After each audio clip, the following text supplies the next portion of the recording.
साध साध सब ही कहे, साधा बीच विवेक। एक दिखावा जगत का, एक मिल्या अलेख। महापुरुष फरमाते हैं, साध साध सब ही कहे। जहां देखो वहां आपको साधु संत दिखेंगे। सब जगह साधु संतों की भरमार है। लाखों गुरु है जगत में, साध साध सब ही कहे, साधा बिचे विवेक। मगर इसमें भी विवेकवान पहुंचे हुए जीवों का उद्धार करने वाले सद्गुरु बिरले हैं, और बिरले सद्गुरु की पहचान करनी है। अगर हमें ये आवागमन से मुक्त होना है तो सद्गुरु को खोजना पड़ेगा, सद्गुरु के शरण में जाना पड़ेगा। एक दिखावा जगत का, एक तो केवल दिखने के लिए साधु बने हैं। एक दिखावा जगत का, एक मिल्या अलेख। जो परमात्मा है जिसको लखा नहीं जाता, एक तो ऐसे राम जी को भीतर ही उन्होंने लखा हुआ है, और एक तो दिखावे के लिए है। तो अब सवाल यह है कि हम भोले भाले सीधे साधे लोग सद्गुरु की पहचान कैसे करें? अगर हम हमारे बुद्धि से, हमारे विवेक से सद्गुरु को ढूंढने जाए तो हमारी जो धारणा है या हमारा जो मत है, उसमें जो ठीक लगे हम उसी को सद्गुरु मान के उसके शरण में चले जाएंगे। क्या हमारी धारणा सही हो सकती है? क्या हमारा मत इस सद्गुरु के पहचानने में हमारी बुद्धि पूरी तरह काम कर सकती है? नहीं कर सकती। हमारी बुद्धि जैसी चलेगी, जैसे हमारी समझ रहेगी, उसी प्रकार के गुरु को हम ढूंढ लेंगे, उनकी शरण में चले जाएंगे। अगर वो हमारे भीतर में शब्द जगा नहीं सकते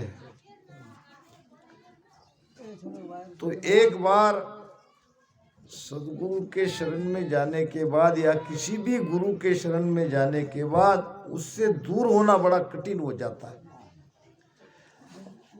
अगर गलती से हम ये दिखाने के लिए जो सद्गुरु है उनके शरण में चले गए तो हमारा जीवन बेकार।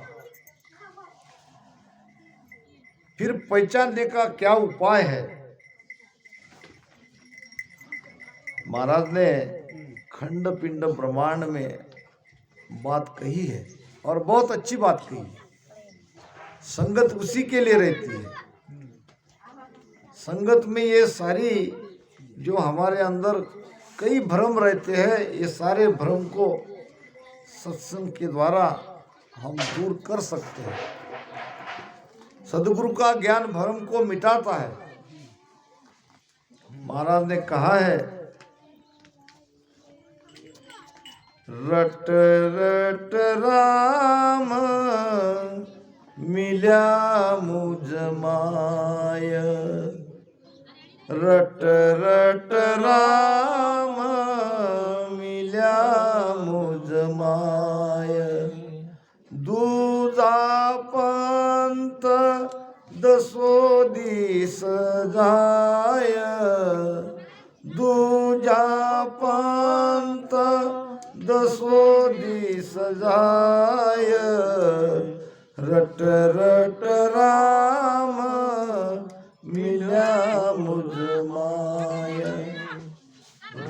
करते करते करते ये कौन कह रहे हैं, रट रट राम मिल्या मुझ माय, ये परमात्मा कह रहे हैं, ये राम जी कह रहे हैं कि जो जीव राम नाम का रटन करेगा वो रटन करते करते करते करते मुझ में आकर जरूर मिलेगा। और बाकी जो पंथ है, बाकी जो रास्ते हैं, बाकी जो मार्ग है, वो अपनी अपनी जगह जो उनका इष्ट है वहाँ वो ले जा सकते हैं। दूसरा पंथ दसों दिश जाए। दसों दिश का मतलब ज्ञान तो कई प्रकार के हैं, इष्ट भी कई प्रकार के हैं, अपनी अपनी मान्यता, अपना अपना मत, अपनी अपनी समझ। अब कोई वैकुंठ को जाएगा तो कोई कैलाश को जाएगा, तो कोई शिव ब्रह्म तक जाएगा, तो कोई पार ब्रह्म तक जाएगा। मगर ये जो राम नाम रटन करने वाले, ये भजन करने वाले जो है, ये एक दिन परमात्मा में अवश्य मिलेंगे, ये महाराज गारंटी दे रहे हैं। अब राम नाम रटन करना है तो ये राम नाम तो सदगुरु के मुख से हमें मिलना चाहिए। फिर अब सदगुरु कैसे ढूंढे, तो उसका महाराज ने उपाय बताया है। आनंद पद की भक्ति बताऊं प्रथम तो मत आवे, और सदगुरु ढूंढ शरण ले जावे, जा नाव कड़ा जगावे। आनंद पद की भक्ति का सदगुरु एक विशेष है। अब सदगुरु को ढूंढ के आप उनके शरण में जाके ये कुदरत कला आप जगा सकते हो। इसीलिए सदगुरु की पहचान कैसे करे, इसके बारे में हमको सोचना है। एक भजन में महाराज ने कहा भी है, या जुग में तोरे बंदा वे बड़ भागी, या जुग में तोरे बंदा वे बड़ भागी, सतगुरु जकाई पीछाड़ा में, सतगुरु जकाई पीछाड़ा में, केसवरा अंतर नाही, केसवरा अंतर नाही, जानी जमन कर जाळ्यावे, जानी जमन कर जाळ्यावे,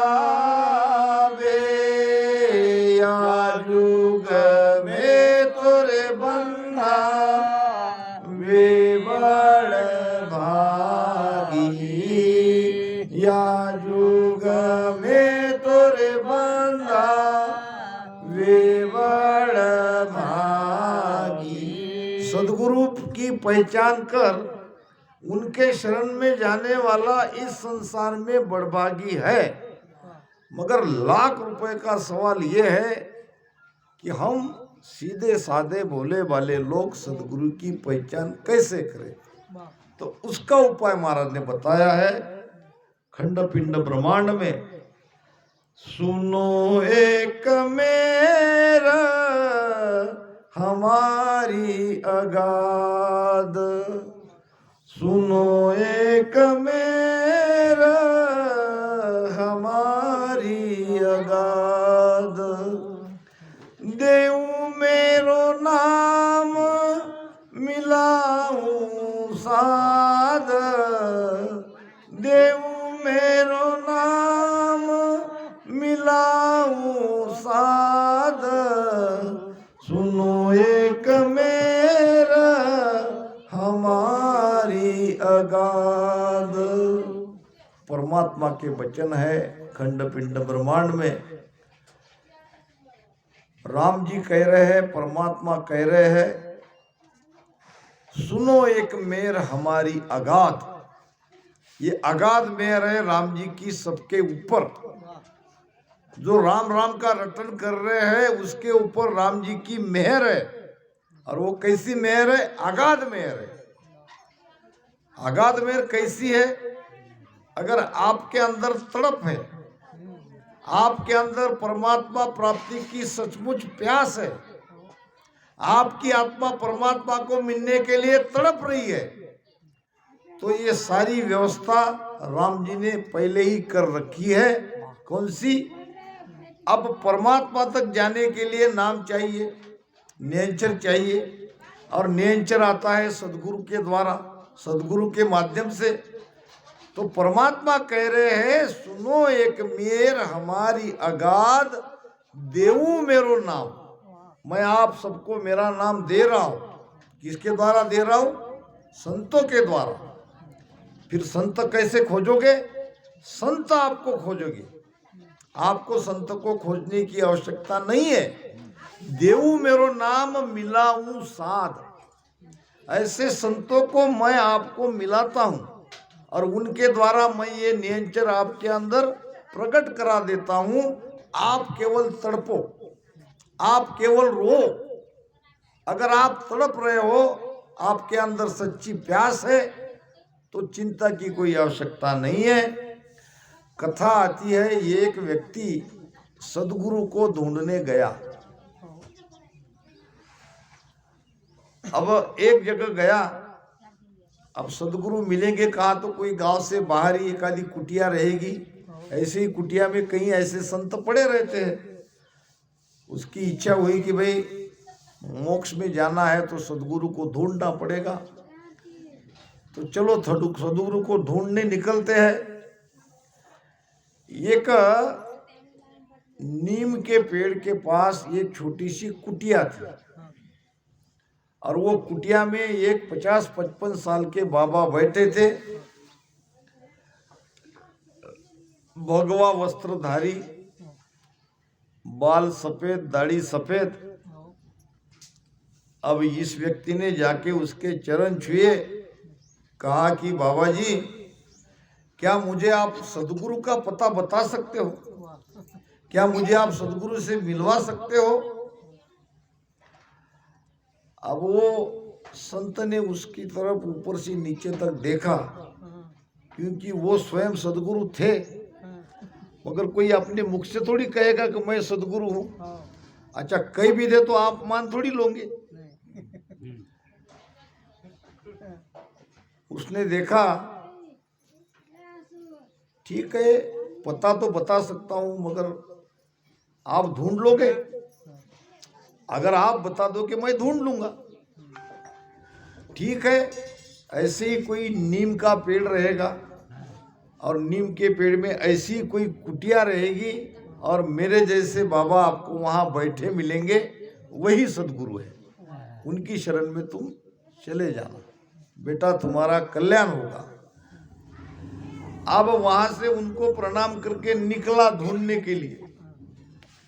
नीम का पेड़, छोटी सी कुटिया, और सफेद बाल और दाढ़ी वाले भगवा वस्त्रधारी बाबा। निकला ढूंढने, निकला ढूंढने, निकला ढूंढने। महीनों बीत गए, बरस बीत गया, और भी कई बरस बीत गए, 12 बरस बीत गए। कितने बरस बीत गए? 12। और घूमते घूमते घूमते वो उसी जगह पे आया। देखा तो नीम का पेड़ भी है, कुटिया भी है, और बाबा भी बैठे हैं। यही है सदगुरु। जाके उनके शरणों में चला गया। महाराज, आपको ढूंढते ढूंढते 12 साल हो गए, बड़ी कृपा हुई, आप मिल गए, धन्य मेरे भाग। तो उन्होंने कहा कि भाई बेटा बैठो। फिर थोड़ी देर बैठने के बाद उसने देखा तो जगह तो जानी पहचानी लग रही है। हो सकता है शायद मैं यहाँ पहले भी आ चुका हूं। अब मन में वो शंका आई, तो उसने बाबा से पूछा, महाराज मुझे लगता है मैं यहाँ पहले भी बार कहीं आ चुका हूँ। क्या मैं गलत हूँ या सही? संत ने कहा बेटा तुम आ चुके हो, 12 साल पहले तुम यहीं आए थे और मुझे ही आपने पूछा था कि सदगुरु से आप मिलवा सकते हो या नहीं, तो मैंने आपको कहा था। उसने कहा महाराज आप उसी वक्त कह सकते थे मैं सदगुरु हूं, आपने मेरे 12 साल गंवा दिए। शांत से उस संत ने कहा बेटा तुम्हारे 12 साल गए वो तुम्हारे नादानी में गए, मगर तुम्हारे इंतजार में मेरे 12 साल गए। मैं यहाँ बैठा तुम्हारा इंतजार कर रहा हूँ। तुमको मैंने इशारा दे दिया था, कोई अपने मुख से थोड़ी कहेगा कि मैं सदगुरु हूँ,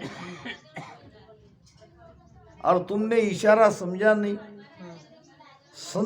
संतों के वचन इशारों में रहते हैं। जो कोई समझे शेण में और ताकू कहिए बेड़, और शेण बेड़ समझे नहीं उसको कछु न केण। तो 12 साल तुम्हारे नहीं गए, 12 साल मेरे गए। मैं यहाँ बैठा तुम्हारा इंतजार कर रहा हूँ कि तुम आओगे तो यहीं आओगे। तो सदगुरु भी शिष्य को ढूंढते हैं। सत शिष्य की खोज सदगुरु को रहती है, क्योंकि वो अपनी सत्ता किसी को दे के जाना चाहते हैं, इसीलिए सदगुरु भी खोजते हैं। महाराज फरमाते हैं भक्ति भाव भगवान तत् गुरु माय लखाया। देखो गुरु की महिमा में महाराज, गुरु के हमारे ऊपर अनंत उपकार है। सतगुरु की महिमा अनंत, अनंत किया उपकार, अनंत लोचन उगड़िया अनंत दिखावन हार। सदगुरु की इस जीव पर अनंत उपकार है, इसलिए हम सदगुरु की जितनी भी महिमा कर सकते हैं वो कम है। खूब महिमा करो, सदगुरु महिमा कीजिए हो, सदगुरु की महिमा करो। सदगुरु की महिमा अनंत, अनंत किया उपकार। सदगुरु ने हम पर अनंत उपकार किए। अनंत लोचन उगड़िया, लोचन कहते हैं आँख, हमारे दिव्य दृष्टि सदगुरु खोल देते हैं। अनंत लोचन उगड़िया अनंत दिखावन हार। वो जो अनंत है, जिसका कोई अंत नहीं है, जिसको हम परमात्मा कहते हैं, जिसको हम राम जी कहते हैं, उस अनंत परमात्मा को दिखाने वाले हमारे सदगुरु ही तो है। कबीर साहब ने तो सदगुरु को इतना ऊंचा स्थान दिया है कि उनके सामने और कोई, स्वयं परमात्मा भी उनको उनके सामने छोटे लगे। कहा भी है कि गुरु गोविंद दोनों खड़े, काके लागू पाए, बलिहारी गुरुदेव की गोविंद दियो बताए। अगर मान लो परमात्मा और सदगुरु दोनों एक साथ आ गए और हमारे सामने खड़े रहे, गुरु गोविंद दोनों खड़े मान लो, तो अब किसके लागू पाए, किसके चरण में जाना पड़ेगा, झुकना पड़ेगा, किसका चरण स्पर्श करना पड़ेगा। तो कबीर साहब ने कहा कि मैं तो मेरे गुरु के चरण में उनके पाँव पड़ूंगा, उनके आगे झुकूंगा। अब इसका मतलब क्या, परमात्मा गुरु से छोटे हुए? भाव देखो, बलिहारी गुरुदेव की गोविंद दियो बताए। इष्ट तो परमात्मा ही पाना है, इष्ट तो राम जी को मिलना है, उद्देश्य तो वही है, मगर राम जी को मिलाने वाले हैं मेरे सदगुरु। इसलिए मेरे सदगुरु की बलिहारी है, मेरे सदगुरु की अनंत उपकार है। वो उस अनंत परमात्मा को दिखलाते हैं। एक राजा था और उसकी एक 20 बरस की सुंदर कन्या थी। एक ही बेटी थी जिसका नाम था वैराग्यवती। और बेटी जब 5 साल की हो गई, 5-6 साल की, तो और किसी काम में उसका मन नहीं लगता था। न वो पढ़ने जाती, न कोई और घर काम में उसका मन लगता। तो उसकी पहले से ही रहन सहन अलग ही थी। पहले से उसके अंदर वैराग्य का भाव था। परमात्मा का नाम सुमिरन, परमात्मा की अर्चना, परमात्मा की पूजा, इसी में ज्यादा उसका मन लगा रहता था। तो उनका नाम भी था वैराग्यवती। पिता ने उसका नाम रखा था वैराग्यवती। अब जैसे जैसे बड़ी होती गए वैसे वैसे उसके अंदर ये भक्ति भाव ज्यादा दिखने लगे। माता ने समझाने का प्रयास करा, बेटी ये सब छोड़ दो, इसमें मन मत लगाओ। आप राजा की बेटी हो, राजकन्या हो, अच्छे राजपुत्र के साथ आपका ब्याह होगा और रानी बनके जीवन में आनंद से रहो। तो वैराग्यवती कहती कि मैं शादी नहीं करूंगी, मुझे तो भगवान का भजन ही करना है, मुझे और कोई काम करना नहीं है। बहुत मनाने पर जब नहीं मानी तो राजा ने उसको एक अलग से महल बना दिया रहने के लिए। उसी में उसका मंदिर, उसी में उसके सेवा करने वाली सेविका। और कर बेटी, तुझे भगवान का भजन करना है तो इसी में बैठ के तू कर।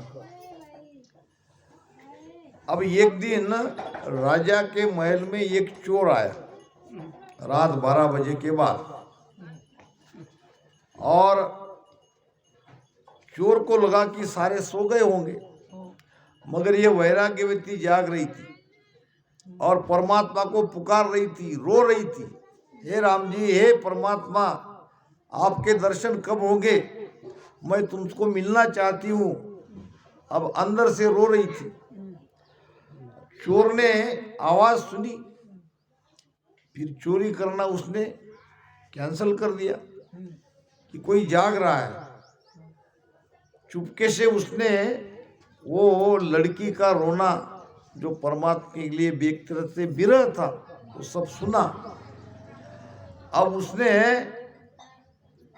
एक उपाय खोजा, एक युक्ति लड़ी कि इस लड़की को लूटना आसान है, ये लड़की के अंदर बहुत ज्यादा भाव है, चलो दूसरे दिन आते हैं। दूसरे दिन वो साधु बन के आया, भेष पहन के, भगवा वस्त्र धारण करके आया, और उसी समय आया जब ये पुकार रही थी, हे परमात्मा, हे भगवान, हे राम जी, आप मुझे दर्शन कब दोगे। तो ये चोर कहता है साधु के भेष में आकर, बेटी आंखें खोलो, परमात्मा ने मुझे तुम्हारे लिए भेजा है, मैं आया हूं।